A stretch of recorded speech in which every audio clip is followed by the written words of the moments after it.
Dans les pays du Sud, une nouvelle classe moyenne émerge. En Asie, en Amérique latine, mais également en Afrique. Dans ces trois régions du monde, les conditions de vie s'améliorent. C'est ce que confirme le rapport 2013 du Programme des Nations Unies pour le développement.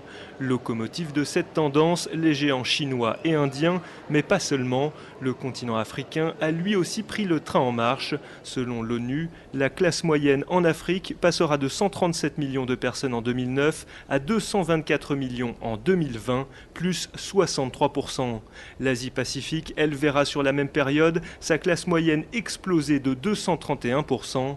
Deux continents dont la progression est bien plus forte qu'en Europe, où la classe moyenne augmentera d'à peine 6%, et qu'en Amérique du Nord, où en 2020, cette part de la population aura chuté d'1,5%.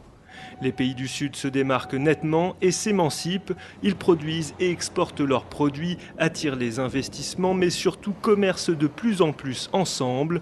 La part du commerce Sud-Sud dans le commerce mondial de marchandises a plus que triplé entre 1980 et 2011, tandis que le commerce Nord-Nord, lui, n'a cessé de décliner. Les échanges de marchandises Sud-Sud sont ainsi passés de 8,1% à 26,7%.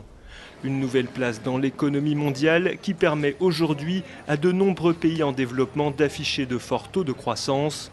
En Afrique, certains pays comme le Kenya attirent de nouveau la diaspora. Au Nigeria, les inégalités entre riches et pauvres s'aggravent et pourtant une certaine classe moyenne fait son apparition.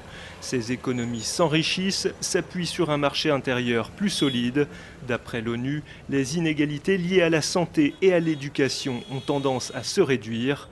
En découle un indice de développement humain en hausse dans plusieurs pays entre 2011 et 2012. Premier pays africain, la Libye gagne 23 places et arrive en 64e position sur 186.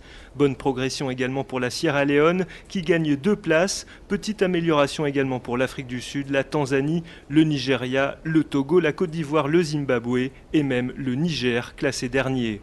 Sur le continent, l'extrême pauvreté a été divisée de moitié en 20 ans. L'Afrique est ainsi en avance de 2 ans sur le calendrier fixé en 2000 pour les objectifs du millénaire, précise le rapport.